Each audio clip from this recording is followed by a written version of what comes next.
Referee na tumawag ng technical sa active consultant ng Meralco na si Coach Nenat ay sinibak na down ng PBA dahil crucial daw ang tinawag niya na yon at hindi daw dapat ito mata-thrown out sa laro.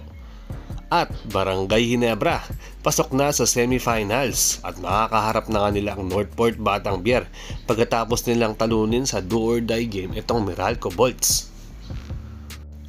Unang possession pa lang dito ng Jeans ay naka-score nga agad ng 3-point shot itong si Scottie Thompson at makikita mong sobrang aggressive nga nito dahil kapag nga pumuntos agad nga ito sa umpisa pa lang ng laro ay ibig sabihin ay gustong gusto nga nitong manalo dahil alam niya na do or die game nga itong laban na ito.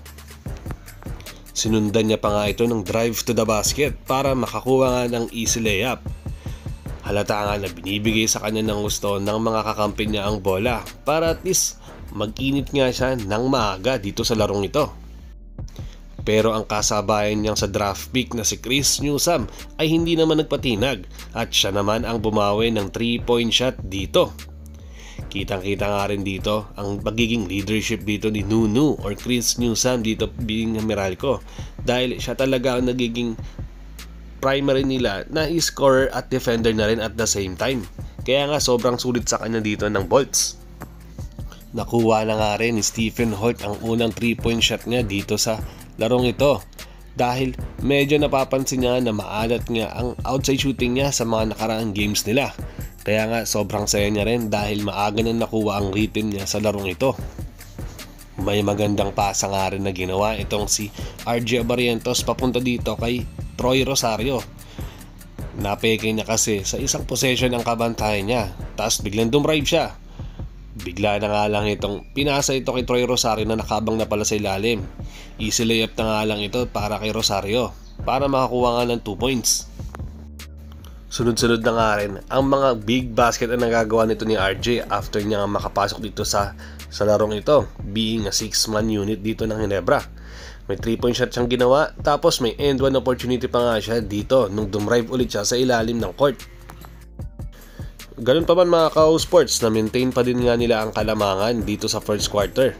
19-22 ang score in favor of Meralco. Nagpatuloy nga ang mainit na outside shooting dito ng Meralco Bolts mga Kao Sports dahil sa second quarter dito na nila nakuha ang kalamangan at nakuha sila ng double digit. Dahil nga ito sa tulong ni Jensen Rios dahil sa 3-point shot na nagawa niya. Isa nga ito sa mga magiging pamatay sunog nga dito ng Ginebra o nagiging magic bunot nila lately dahil nagiging effective nga ito kada makakapasok nga ito sa loob ng court. Kumbaga 6-man nga ito si Rios pero ang dami niya nagagawa at sobrang active at sure ball nito kapag tumitira nga siya ng mga bola. Pero ganun pa man, dahan-dahan din binawi ng Jeans ang kalamangan dito ng Meralco at napababa sa single digit ulit dahil nga sa pamumuno ni Justin Brownlee. Nagiging digoy nga rin siya at the same time dito sa Jeans dahil magandang pasa ang binibigay niya dito sa mga teammates niya kada napapansin niya may mga double dig na papunta sa kanya. Thankful na nga rin itong si JB dahil nagiging magandang tulong nga ang mga bench players niya dahil nga sa mga pag-i-score na ginagawa nila at todo effort na rin at the same time. Sa third quarter mga Kao Sports nakuha na nga nila ulit ang kalamangan dahil nga sa 3-point shot na ginawa ni Stephen Holt. Hiyawan nga ulit ang mga fans dahil alam nila na nakabalik na nga ulit sa laro dito ang Ginebra. Maganda na nga ulit ang ball movement nito ng Ginebra dahil nga sa magandang pasa na ginawa ni Scottie Thompson mapunta kay JB. And one na naman nga ang ginawa nito mga Kao Sports.